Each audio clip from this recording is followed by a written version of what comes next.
Rick Ruck, how you feel, man? Good, how you, Ruck? Feeling pretty good, man. It's a little chilly out here in Missouri. I can't deal with it. I don't see how you deal with it, my brother. Hey, man, you gotta do what you gotta do, man. Yeah, new episode, baby. What's up? New episode, man. We got somebody that's really near and dear to my heart, man. Young brother, he a solid dude. He from my hometown of Greensboro. Multi-talented individual, man. Philanthropist, artist, visionary, and the dude is just well connected. I'm talking about everywhere from city council to the streets. You know what I mean? Mm-hmm. And now he's moved to Belize, man, and it's just wild to see. And he is telling everybody he know that they can do the same thing in terms of just being free enough to lead the country. But I want to introduce the young man, FREEDOPEMAJOR. Yo. Hey, Ricky and Brandon. First of all, bro, thank y'all for having me on. You did what, man? And it's an honor to be on here with two OGs, bro, from the area. You know what I'm saying? All good. It's all good, bro. Yes, sir. So me and Rick, I was giving him a little bit of your background last night, right? Yeah. And, so when I think the first time I seen you, you came across my timeline. You were standing on top of bottled waters with a bullhorn inside a Target on West Window in Greensboro. Like this man. Let me give it the proper introduction, man. Like, in Target, bro, with the bullhorn. Yeah, so a lot of people protested, right? A lot of people marched, a lot of people demonstrated, a lot of people protested, but this man took it to the 10th degree, bro. Like this man organized the majority of protests that happened in Greensboro during the George Floyd uprising. And he didn't just march down the street. He ain't just march through downtown. This man shut down the highway. I'm talking about took hundreds of people onto I-40, east and west, eastbound, westbound, no vehicles could come through. That's hard. This man did, bro. And then took it to Friendly Shopping Center. Anybody that know anything about Greensboro, Friendly Shopping Center is the premier shopping center in the city. He shut down every entrance around the whole parameter. Nobody could get in or out of Friendly Shopping Center. And he said he wanted the city to feel it in their pockets. But that was my introduction to this young man, and we met in that time frame, and we just clicked ever since, man. And solid young dude, man. Boy, solid. Brandon, let me give you your kudos, man, because I probably wouldn't even be on this island chilling like I am right now if you wouldn't have been one of those interventions that came in and was like, yo, bro, I love what you're doing, but we got to protect that energy. You just getting started. Your path is just starting, So I just give you mad praise, bro, for being who you are in my life. Hands down, I wouldn't be where I'm at right now without you, bro. It's all good, man. It's all love, bro. Like I was telling Rick last night that Jay White introduced us, right? Yeah. Like when so let's go back to that a little bit. Like I want to get where you are now, because right now you chilling on an island in Belize. I'm chilling. I'm on. Hey, cheers to y'all, big homies. Hey, that's that Billiken. Hey, look, honestly, that's usually what I'll drink when I'm out here is Belican. That's like the country's beer, but yeah, I'm drinking Heineken right now. Hold up. I'm on the Heineken right now. Little Heineken 150, remind me of home every once in a while. You feel me? It remind me of my dad. Man, I might have drunk 1,000 of them joints when I was out there, dog. Boy, they gonna pack you in with those. They ain't playing around. They not playing around. Yeah, but so you on Belize right now, but I want to take it back a little bit to that time when we first met, right? Yeah. Like, what inspired you to get out there and do this? Because, like, at this time, like, that ain't your lane, you know what I mean? Like, as far as I know, like, you was in the streets for real, you know what I mean? Mm-hmm. Like, what caused you to risk all that and get out there in front of everybody and just, I don't even know what to call it, bro, but what sparked that inside of you, man? I mean, I think that I was watching a lot of different people like in our community, like Nipsey and different people like that, Kobe, you know, people that didn't even have nothing to do with certain issues that the George Floyd issue was. And we were just losing so many great people in our community, man. And then the thing happened with George Floyd, and I remember feeling just off in my spirit, you know, and I felt like at that point in my life, I was comfortable enough to be able to kind of live and move how I wanted to. But I felt like there were so many people who looked at just like me, who wasn't able to live like that, who wasn't able to move like that. So many people who didn't really have an awareness of what was really going on. And I just felt frustrated, to be honest. I felt super frustrated. I felt like it was only so much you could do as a Black person to have your voice heard, and, you know, to be able to carve out a way where you're not targeted all the time, you know, to be able to truly feel free. You know, that's what made me go out there. And I just felt fed up, honestly, you know, and I wanted to put the lifestyle that I say that I'm living, I'm supposed to be for my people. I'm supposed to be building and innovating for my people. So why am I not on the front lines when things like that happen, being a voice for the voiceless? You know what I mean? Mm. Mm. That's hard, bro. That's hard. Yeah. So when it happened, right, what I experienced or what I saw in you was like a young, passionate dude, and it was just so much happening so fast that it was like, it was just spinning out a little bit. You know what I mean? And fortunately, like, you know, and ain't nothing wrong with that, because I've been through the situation myself. That's how I knew how to talk to you and communicate with you, and like, and it was love, you know what I mean? And Jay White had the insight to connect us, and we connected, and like, I think your mantra at the time was, I will die for this. I will die for this. And I just remember telling you, like, nah, bro, you're going to live for this. Yeah. Live that mantra that you started putting on me, oh, you going to live for this? That's what changed my life. Jay White too. Like, I think all the OGs that was around me that saw like how I was moving in the streets or how I was moving in my personal life was just like I had way more potential than to be crashing out like that. You know what I mean? I was way more used to just be crashing out. And when you would tell me like, nah, bro, you got to live for this, you know, it made me be like, what happens on the other side of this journey if I actually become happy through all this trauma?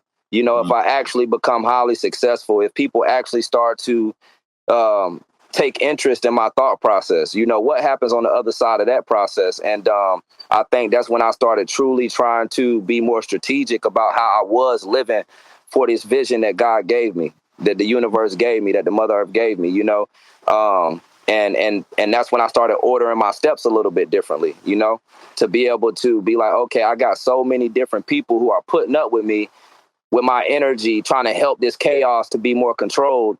How can I make sure that these people's investment into my life is not for granted? That's solid, bro. That's solid. And you definitely turned it around. It was like, man, I don't even know how to explain it, bro. It trips me out to this day because we went on so many tours together, but it wasn't like the tours that either of us was used to going on.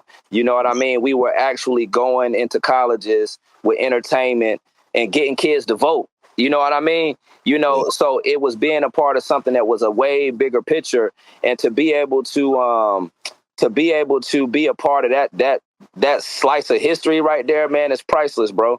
And to be you, who you are, you know what I mean? You around everybody. I don't think everybody really has the concept of who you are in our city and entertainment and organizing, and just getting things done, bro, how connected you are. So it was cool to be on the road with you, learn from you. The money was just whatever, but you know what I mean? Like, to learn from you, the process of learning with you, man, was dope, bro. Like, you know, I think that's how our brotherhood came together. So then, like, that situation calmed down. And in that situation, bro, like, you caught a lot of heat around that time, right? Man, boy, it was tough, Ricky. It was confusing because it was like, I felt like I was coming from a genuine place in my heart, and that the universe put me in a space where I was getting this attention for what I was doing, but that's not how I came about it. That's not how I wanted. That's not what my outcome was. That's not how my outlook was. And so when I started getting rewarded for some of the work that I was doing, and certain activists had been putting in the work. I mean, we got a lot of great activists in Greensboro that have, you know, set the path for me to be able to stand on the shoulder of giants. So I don't discredit them for the work that they did, and I think that they were just a little disgruntled because of that. You know, that they had been overlooked, and that they used me at a time to be able to be like, okay, this young brother got the look, he got the attitude, the energy, the streets behind me. You know, let's use him as the token nigga to get certain messages across. You know, so I understood that completely from an organized standpoint. You know what I mean? If you're an activist out here and you know how things really work, you know that they try to separate us through that tactic. You know what I mean? You get this one guy who's effective, and then you make other activists envy, or other organizers envy, through certain, you know, rewards, they would call it, like getting put in a museum and stuff like that, that make other people who have been doing the work long before me like, yo, what about me? So, pause there. It kind of like Gav, how we had the interview with Gav, and Gav would say little stuff, but not really touch on it. Yeah. The young man is at the History Museum in Greensboro. Before he reached 30, like, has his own section in the museum. They put his bullhorn in the museum in Greensboro. Come on, man. Straight up. Hey. I can go see it right now. I go to Greensboro. You up in the museum with the bullhorn that you had in Target on the water things. Yes, sir. They made me turn that in. They said that's a historical artifact now. When I was 29. Wow. When I was 29. And I don't take nothing light about that, because a lot of the activists and a lot of the leaders out here, the thought leaders that have paved the way for us, that didn't get to see that, they never got to see that. So I never took it light. I was able to take my grandma to that exhibit, my son, you know, my wife, my mom, like everybody, my family was able to experience that with me while I'm still alive. That's wild. Yeah. Damn, bro. Yeah, so that's one phase that we experienced, right? Like, we experienced that whole phase, and then I remember kind of both of us at the same time, like trying to figure out, like, man, what's next? You know what I mean? Yeah. And little bro was telling me, like, yo, man, I'm thinking about taking this trip to Belize with Reggie Bullock. I'm like, oh, okay, bro, take the trip, come back. He said, big bro, man, I'm giving myself 30 days and I'm packing everything I got and I'm moving to Belize. And did it. And did it. And we talking to you see we I'm on Coral Key right now, about 20 minutes off the coast of Placencia, Belize, which is in the Stan Creek district. So that's where I'm at right now. This is the Coppola family hideaway. Those that are in the industry, they've heard of Francis Ford Coppola. He helped produce The Godfather. So I'm at one of his hideaways right now. Let me ask you this, man. Like, what did you see? And then Rick kind of validated it, because Rick said, yo, if I can move to Belize, I'll move to Belize too.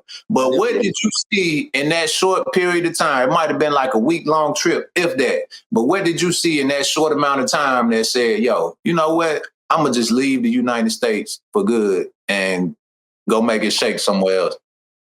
Well, I had been to Jamaica, the Dominican Republic, St. Martin, you know, different Caribbean islands and countries.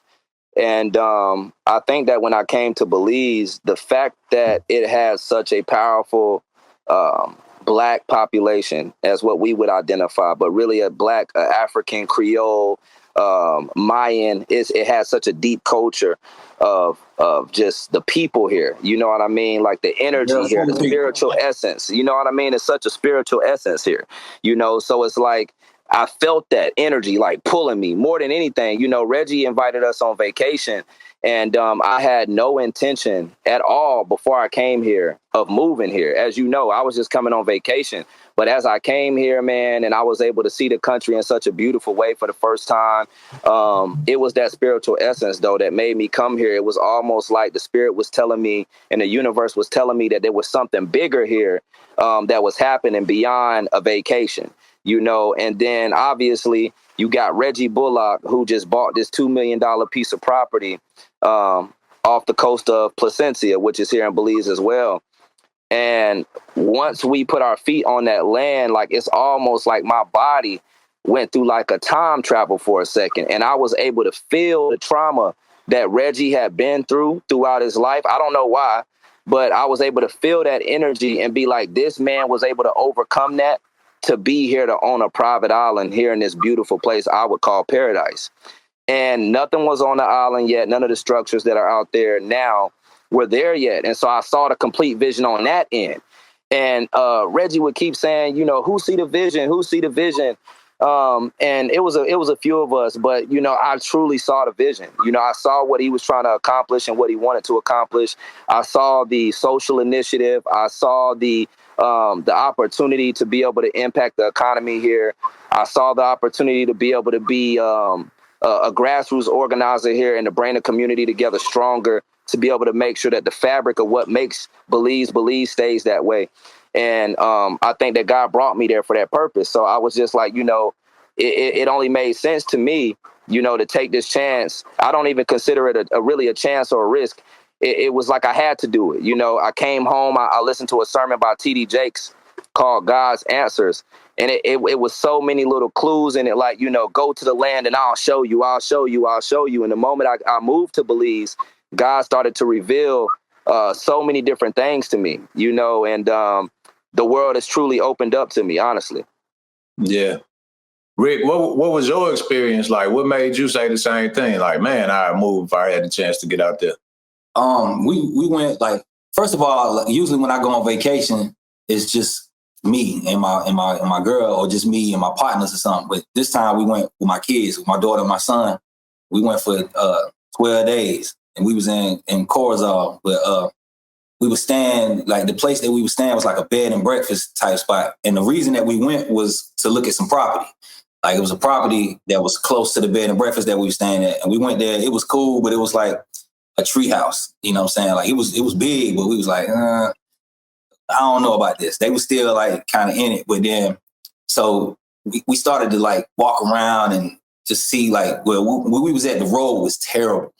Like, you in the car going like this, like the ditches is like, boom, like, it was crazy. But like, we went to this spot, this lady, her name Mama June, she actually runs a restaurant inside of her house. Like, her front porch, she caged it in, and you eat breakfast. You pay for your breakfast and everything. They got tables, placemats, everything. You eat on her front porch. She actually took us in her house and showed us where she cook at. She actually pulled the oranges out her backyard and squeezed them joints, and that's your orange juice. Like, and we started to eat there every morning. And it was like, damn, these people are just so, like, genuine and cool. Like, she really was like, no, come see. You know what I'm saying? Like, it just started to feel like home. You know what I'm saying? Yeah.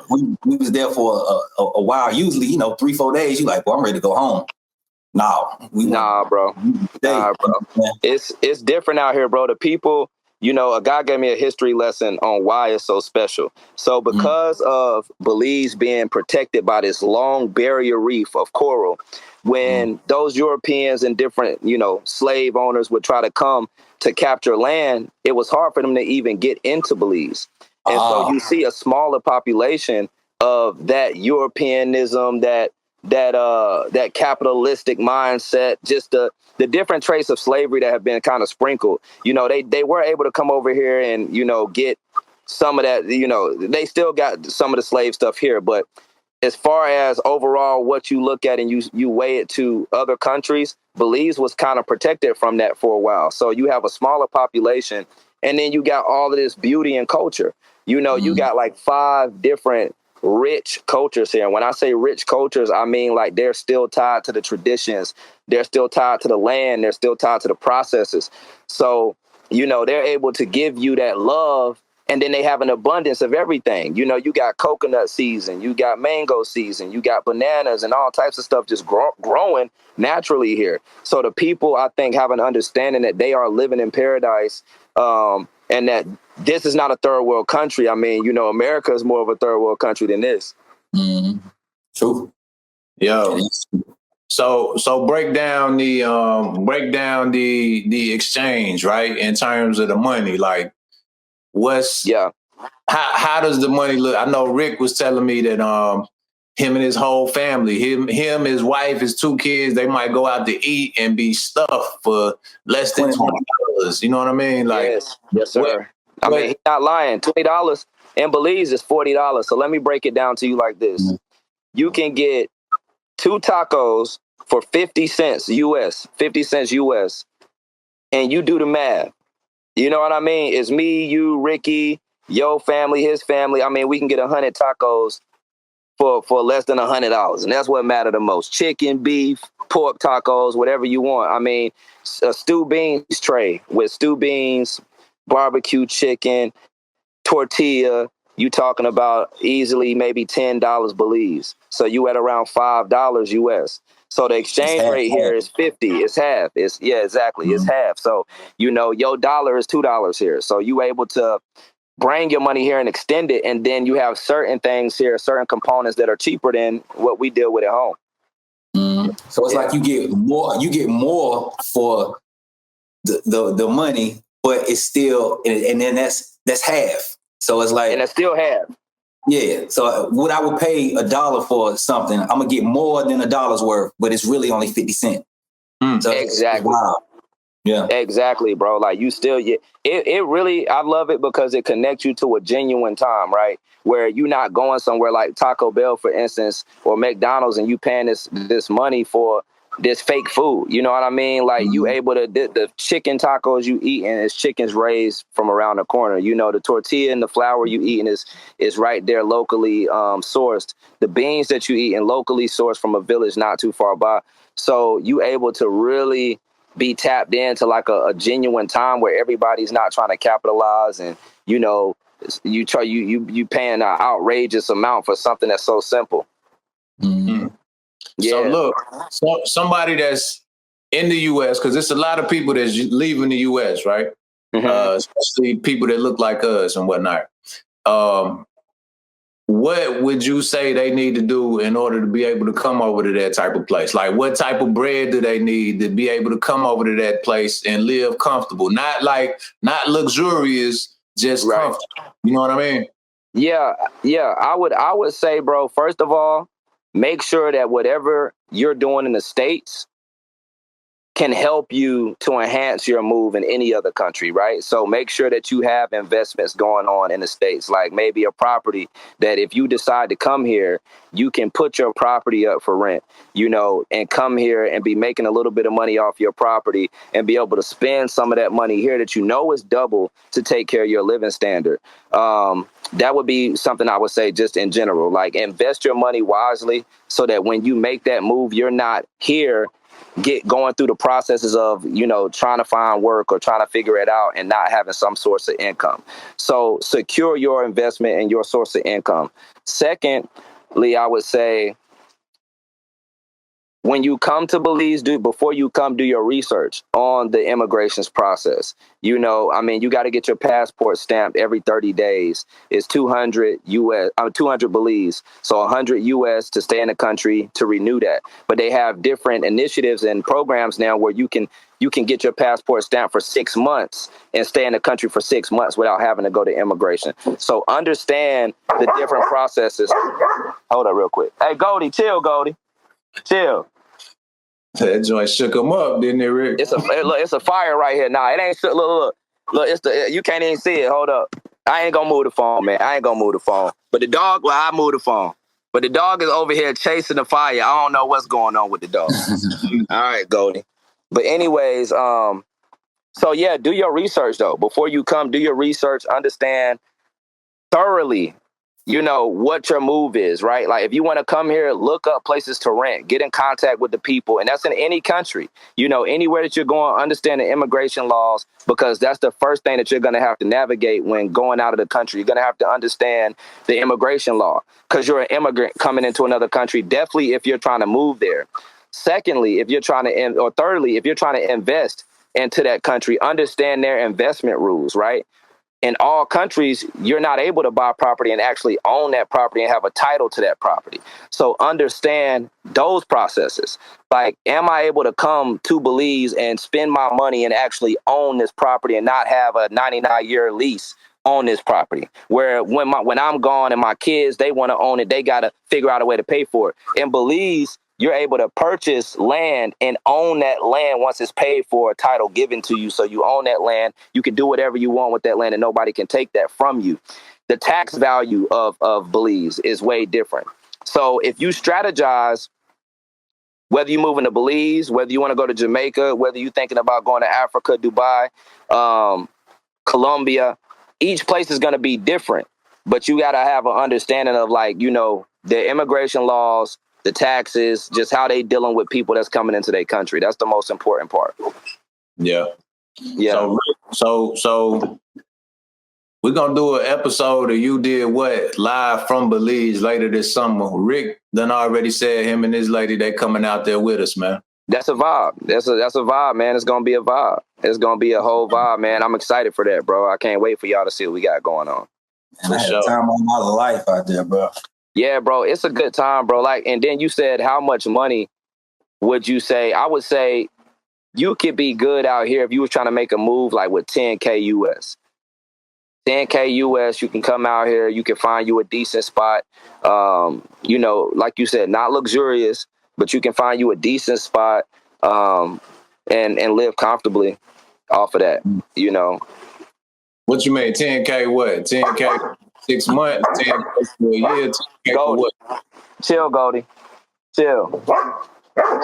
This dog over here trying to bite the fire. He gonna learn in a second. He gonna Goldie. Get the dog to relax, man. So what's the 10K gonna get you? So I would say for 10K, you can find you an apartment for about 600-700 Belize, you know, which is $350 US. You know, so you do the math on that. The electric, Wi-Fi, all of that type of stuff. You talking about full bundle, 100 and some change, US. You know, then you got the food cost. And if you a decent cook and you know how to, you know, whip up the beans, the rice, the flour, stuff like that, you eating good every week. You know what I mean? For about $50.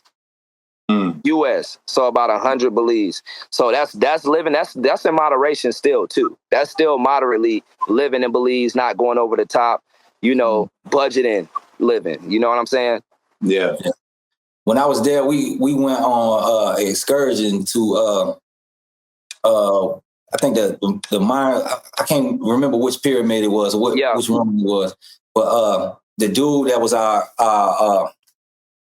tour guide. He brought food with us, so we paid for the joint, and it came with food. So we on a boat going through all kind of little canals and big old And once we got there, we had been on the boat for like 2 hours, and we was talking to him the whole time, and we asked him like, "What's the food of Belize? Like what?" And he was saying that that's what I brought for y'all to eat. Like I want to know what is the what am I supposed to eat that I'm here? Man, he opened up. He had a cooler. Opened up the cooler. We've been on the boat for 2 hours. The plate was chicken, rice and beans, and coleslaw. Yes, sir. And immediately, we like, boy, ain't no way in hell I'm finna eat no coleslaw. I don't know where this came from. And it's out of this cooler. No, sir. Yeah, and that shit was so good. Oh, it was so good. I still remember it. It was so good. He said his wife fixed it. His wife fixed it. He put it in the cooler, and that's their business. He take you on a tour. She fixed the food. They feed you lunch halfway through, and then take you home. Yo, that food was so good, bro. That's it, bro. We was going to different places trying to get that food again. None of it tastes like how his wife had made it. It was still good, but that first taste of it, oh man. Man, look, I don't know if y'all like tamales and all of that, but bro, I will take y'all to some spots to give you that original taste. You know what I mean? With that, they have pepper sauce here. Like this is like a real Belizean thing. You got pepper sauce, and then you got onion sauce. Now, when tourists come here, most of them get to experience the pepper sauce, which is like the Marie Sharp bottle. But then you have this onion sauce. Yeah, that's what y'all had probably, was like the pepper sauce that come in the bottle from the store. Yeah. The onion sauce is in like a plastic bottle, and it's homemade. Everybody makes it differently. And it's literally onions, peppers. It's all homemade, but it's like this unique flavor, bro. And I'm telling you right now, like it's hands down a Belize stamp thing. You know what I mean? Onion sauce, like onion sauce over pepper sauce, stewed beans over, I ain't gonna say over rice and beans, but you got a lot of different food, bro. You got so much food here to try and experience, bro. That's all I did. The whole time we was y'all come, I'm taking y'all to the spots. I want to make sure that y'all eat good. Make sure y'all go to some spots that are off the beaten path, you know, as far as tourism is concerned. But yeah, it's a lot to offer out here, bro. For sure. Yeah. And since you've been out there, you've been working with Reggie Bullock on Bullock Island, right? Yeah. Talk to us a little bit about that. Well, it's been probably one of the biggest honors of my life. Because first off, Reggie is a young Black king, and he had a vision of his own. And I think that it's beautiful that, you know, the path that I was on and the path that he's been on in his life were able to intersect and have commonalities. So just to be able to be on that path with a business partner that, you know, y'all have those common interests to be able to change and want to be change and help inspire change. So that's been dope. Developing on a private island has been cool to watch, to see it all come together, you know, to be a part of it, to be a part of the decision making, a part of that structure, man. It's like it's truly an honor. You know what I mean? You know, it's a once in a lifetime opportunity, and that's how I look at it. You know, being able to see something that people dream of actually come together from the ground up, it's an honor, man. And Reggie is actually a good dude. Like, you know what I mean? Like, as far as celebrities are concerned, you know, I've been around a lot of different celebrities and people who have that notoriety. And I think that with Reggie is just different. Like, he cool, he laid back, man. He got that, he come from struggle, you know, his background is from that, man. And he rose from that. You know what I mean? Like, he don't make no excuses either. So I think that, you know how I am, Brandon. Like, I like to work with people that I can rock with. Me and you have had those conversations, I don't know how many times, about the money not being the important part. It's about, like, can I really rock with you? Like, can I rock with you beyond, you know, the business on a personal level? And I think that what he stand for has definitely helped me to be super invested in the process because I believe in him. I think that the world being able to, God gives an individual the vision, right? You know this one, Brandon. God gives an individual the vision, but it's to be carried out by a group of individuals. And I think that God gave me a vision, God gave Reggie a vision, and I'm blessed to be able to help him execute on his vision, and it still intersect with mine. That's dope. Yeah, bro. So it's an honor, bro. I mean, I'm a young Black dude without a college degree. You know, I done came out the streets, changed my life. Left my old ways behind me. Got a family. I'm married. Got a son right now. Got another one on the way. You know, I'm truly blessed to say I feel free. That's what's up, man. Where's Reggie from? Reggie is, you know what's crazy, bro? He from North Carolina too. He from Kinston, North Carolina. And he from Kinston, North Carolina, 252. Shout out to the 252. That's where my granddad from. Brandon got family from out that way. You know what I mean? Like, it's just crazy. But yeah, from the 252, Kinston, North Carolina. Went to the Tar Heels. No, to be honest, bro, I met Reggie through my brother. Him and my brother are best friends, you know, and they tight, just, you know, like blood brothers, man. And the first time I met Reggie, Anton was like, yo, we going on vacation to Jamaica. You should pull up, bring Taylor, y'all come vibe out with us. And I came out, we vibed out, and it was a good time, man. We've been locked in ever since. Man, it's all right. Yeah. Oh, man. So look, man, I know the sun's starting to set over there. What can we look forward to in the future from you, man? Well, bro, God is continuously working on me. The Mother Earth continuously working on me every day, right? But as of right now, I got a book that I want to put out. I'm about 20,000 words in, about 19 chapters in. It's called Sun. And it's a think piece. It's philosophy.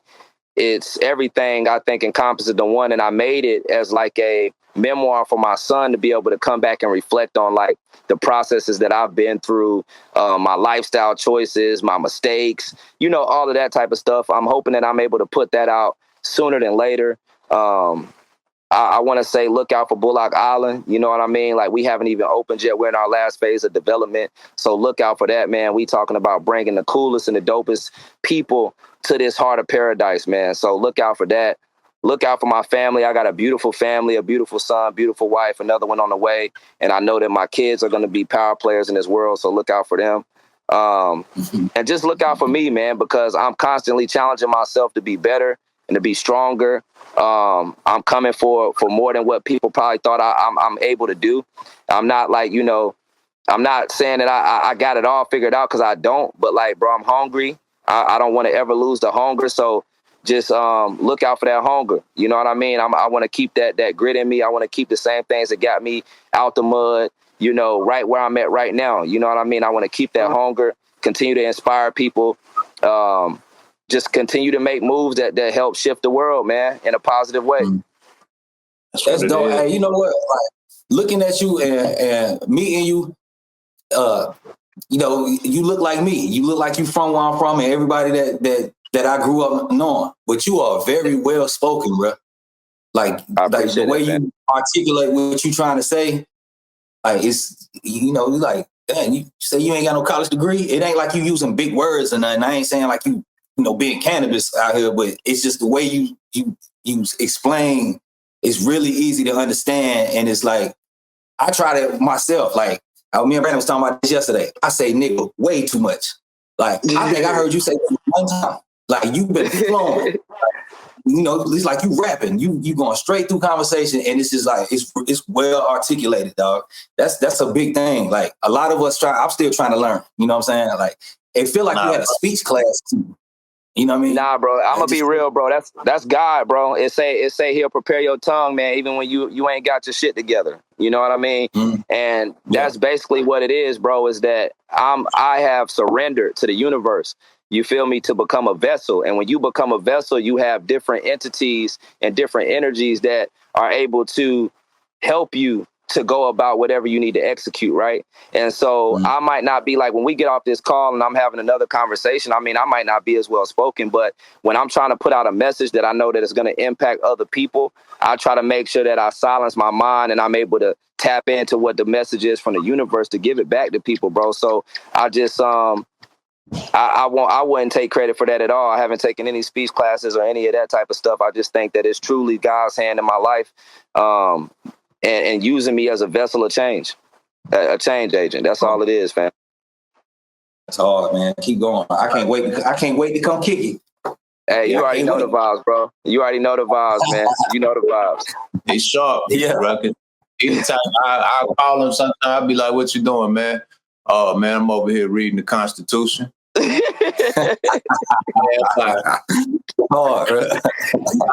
know for real. You know what I mean? It ain't a front. It ain't a front at all, bro. Like he's a real deal. Man. Yeah, bro. I appreciate that, Brandon, and I appreciate y'all having me on, bro. Like honestly, bro. Like I'm super excited for what the future has in store for all of us, you know. And I hope that I can be that cup that's running over from knowledge to finances to information to all different types of things, man, you know, to be able to give it back to my people, man. You know, I pray that God just continues to bless me and continue to watch out over me and give me grace and mercy over my life. For sure. Sir. For sure. Well, it was a blessing to have you on here, man. We will see you in August, both me and Ricky Ruckus. Hey, I love it. Brandon and Ricky Ruckus. You did what? You came to Belize and had to fuck with me. Belize? Yes, sir. Yes, sir. All right, man. All right, bro. Love and respect, bro. For sure. All right. You did what? You did what? You did what?